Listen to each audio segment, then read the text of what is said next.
Hello knowledge gainers, welcome to Origin Facts channel.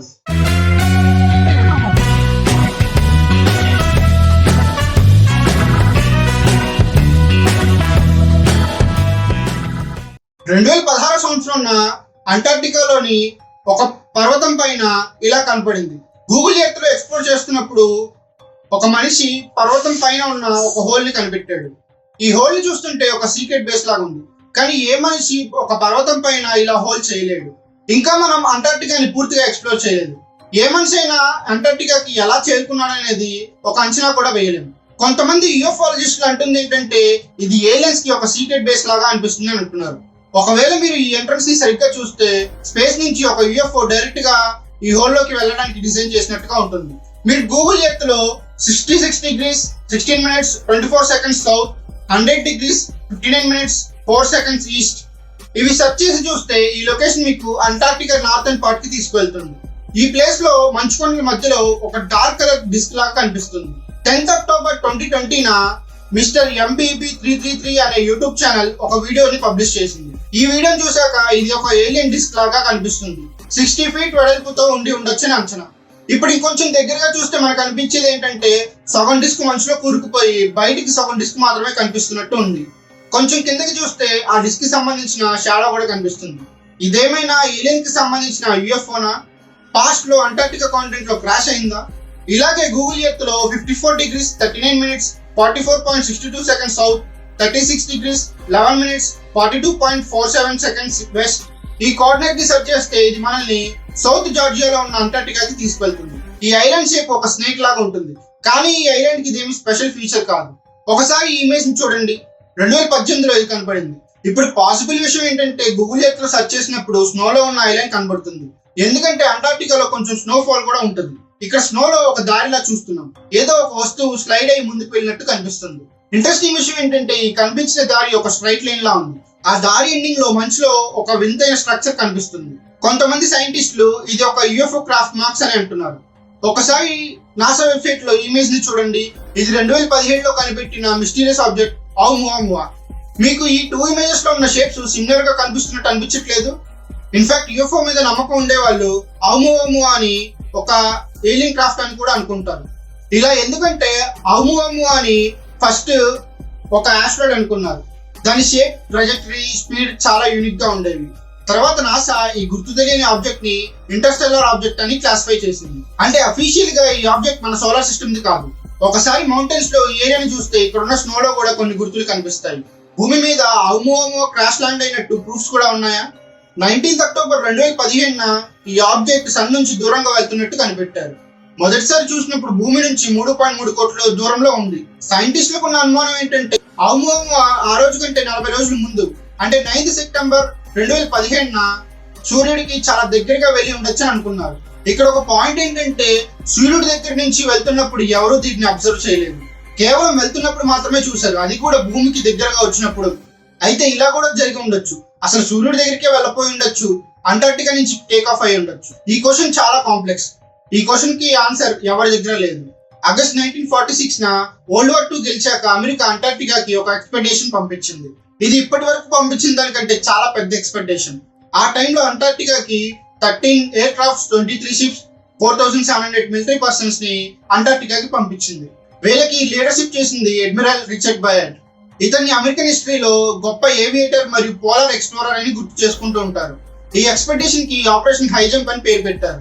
అంటార్క్టికాకి ఇంత పెద్ద expedition ని పంపించడానికి కారణం ఈ కాంటినెంట్ ని ఎక్స్ప్లోర్ చేద్దామని కాదు, సాధ్యమైనంత వరకు అంటార్క్టికాలో చాలా ఎక్కువ మిలిటరీ బేసెస్ ని ఓపెన్ చేయడానికి. 30 April 1945 ఎప్పుడైతే Germany infamous chancellor Nazi army head Adolf Hitler తనని తాను షూట్ చేసుకొని చనిపోయారో, ఈ ఇన్సిడెంట్ తర్వాత జర్మనీ వరల్డ్ వార్ 2లో ఓడిపోయింది.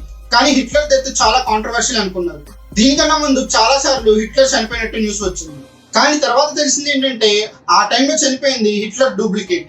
కొంతమంది అనుకుంటుంది ఏంటంటే 30 April 1945 కూడా హిట్లర్ చనిపోలేదు. వరల్డ్ వార్ 2లో జర్మనీ ఓడిపోయింది. హిట్లర్ అది చూసి అక్కడి నుంచి పారిపోవడం మంచిదని అనుకున్నారు అంటారు. లడిస్లావ్ జాబో అనే ఆథర్ ఒక బుక్ రాశారు.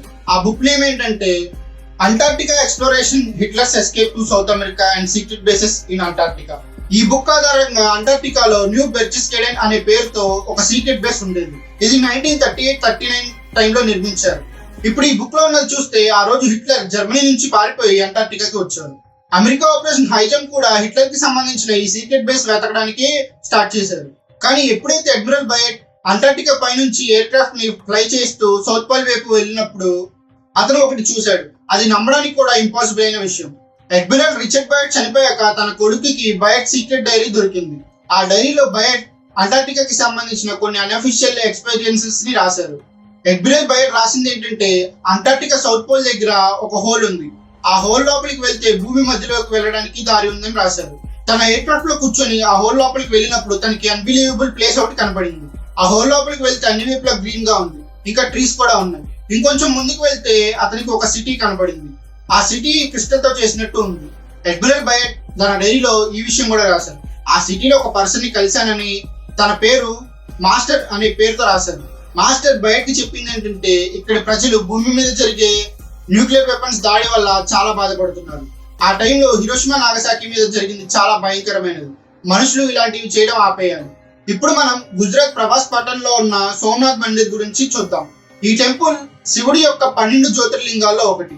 ఈ టెంపుల్ ఎప్పుడు నిర్మించారో ఎవరికీ తెలియదు. ఈ టెంపుల్ గురించి మహాభారతం భగవద్గీతలో కూడా ఉంది. సోమనాథ్ టెంపుల్ ప్రాంగణంలో సముద్రం దగ్గరలో ఒక స్తంభం ఉంది. ఆ స్తంభం ని బాణస్తంభం అంటారు. ఈ స్తంభం పైన రౌండ్ గా ఒక స్ట్రక్చర్ ఉంది. అది భూమిలా కనిపిస్తుంది. ఈ స్ట్రక్చర్ ఒక ఆధారం. మన పురాతన మనుషులకి భూమి యొక్క అసలైన షేప్ తెలుసు అనడానికి. బాణస్తంభం పైన ఒక యారో ఉంది. ఆ యారో సముద్రం వైపు చూపిస్తుంది. ఒకసారి మనం ఆ యారో ఉన్న డైరెక్షన్ వైపు వెళ్తే మనం అంటార్క్టికా వరకు వెళ్తాం. ఇంట్రెస్టింగ్ విషయం ఏంటంటే ఈ స్తంభం మీద ఒక లైన్ రాసి ఉంది. అసముద్రం దక్షిణ ధ్రువ్ పర్యంత్ అవధిత్ జ్యోతిర్మార్గ్. ఈ లైన్ మీనింగ్ ఏంటంటే ఒకవేళ మన సముద్రంలో ఈ డైరెక్షన్ లో వెళ్తే మనం స్ట్రైట్ గా సౌత్ పోల్ చేరుకుంటాం. అది కూడా ఈ దారిలో ఎలాంటి అడ్డంకులు లేకుండా, ఎలాంటి ఐలాండ్ లేకుండా స్ట్రైట్ గా అంటార్క్టికాలో ఉన్న సౌత్ పోల్ వరకు వెళ్తాం. ఈ విషయం ఇంత సర్ప్రైజింగ్ గా ఎందుకుందంటే మోడర్న్ హ్యూమన్స్ కి శాటిలైట్స్ ఎయిర్ క్రాఫ్ట్ డిస్కవర్ చేసేంత వరకు అంటార్క్టికా మధ్యలో ఎలాంటి ఐలాండ్ లేదని తెలియదు. కానీ చాలా పెద్ద మిస్టీరియస్ విషయం ఏంటంటే బాణస్తంభం మీద రాసిన లైన్స్ లో లాస్ట్ వర్డ్ జ్యోతిర్మార్గ్ అనే లైన్ ని ఇప్పటి వరకు ఎవరు డీకోడ్ చేయలేకపోయారు. ఇప్పుడు అంటార్క్టికా సర్ఫేస్ మీద ఉన్న ఈ మిస్టీరియస్ స్ట్రక్చర్ ని చూడండి. ఒకవేళ మీరు గూగుల్ ఎర్త్ లో 66 degrees 7 minutes 10.5 seconds south, 100 degrees 29 minutes 7.8 seconds east ఈ కోఆర్డినేట్స్ ని సెర్చ్ చేస్తే మీరు ఒక స్ట్రక్చర్ ని చూడొచ్చు. ఈ స్ట్రక్చర్ ని చూస్తే 2 తలుపులు ఒకటి తర్వాత ఒకటి నిర్మించారన్నట్టుగా ఉంది. ఇలాంటి కొన్ని క్యాసిల్స్ 13th century యూరోప్ లో నిర్మించేవారు. వీటిని మోటే అండ్ బైలే క్యాసిల్స్ అని అంటారు. 120 meters ఏరియాలో ఈ స్ట్రక్చర్ చాలా మిస్టీరియస్ గా ఉంది. ఏదో ఏన్షియంట్ స్ట్రక్చర్ లాగా అనిపిస్తుంది. ఈ స్ట్రక్చర్ గురించి సైంటిస్ట్స్ చెప్తుంది ఏంటంటే ఇదేమి యూరోపియన్ క్యాసిల్ కాదు, ఇది ఏన్షియంట్ లేక్ కి రెమినెంట్స్ అని అంటున్నారు. ఇప్పుడు మనం బువాచే మ్యాప్ గురించి మాట్లాడుకుందాం. ఈ మ్యాప్ ని ఫ్రెంచ్ జియోగ్రాఫర్ బువాచే 1737 పబ్లిష్ చేశారు. మోడర్న్ హిస్టరీ గురించి మాట్లాడుకుంటే 1820వ సంవత్సరం వరకు ఎవరికి అంటార్క్టికా అనే ప్రదేశం ఉందని తెలియదు. కానీ 1737 డిజైన్ చేసిన బువాచే మ్యాప్ లో అంటార్క్టికాని రిప్రజెంట్ చేశారు. ఇదే కాదు, అంటార్క్టికాలో ఐస్ అనేది లేకుండా చూపించారు. ఈ మ్యాప్ అనుకున్న మిస్టరీ అయితే నాకు తెలియదు. ద గార్డియన్ లో పబ్లిష్ అయిన ఈ మ్యాగజైన్ ని చూస్తే ఈ రోజు నుంచి 10 కోట్ల సంవత్సరాల ముందు అంటార్క్టికా చాలా గ్రీన్ గా ఉండేదని ఉంది. ఇక్కడ టెంపరేచర్స్ ఎంత వేడిగా ఉండేయంటే ఇప్పుడున్న ట్రాపికల్ రీజియన్స్ లో ఉన్నంత వేడి ఉండేదంట. ఇన్ఫాక్ట్ కొన్ని సోర్సెస్ చెప్తుంది ఏంటంటే ఒకప్పుడు అంటార్క్టికా అమెజాన్ లాగా రెయిన్ ఫారెస్ట్ ఉండేది. నార్వీజియన్ పోలార్ ఇన్స్టిట్యూట్ ని ఒకసారి చూడండి. ఈ ఆర్టికల్ లో అంటార్క్టికాలో జేమ్స్ రాస్ ఐలాండ్ లో వైల్డ్ ఫైర్ అంటే పెద్ద పెద్ద మంటలు అంటుకున్నట్టు రాశారు.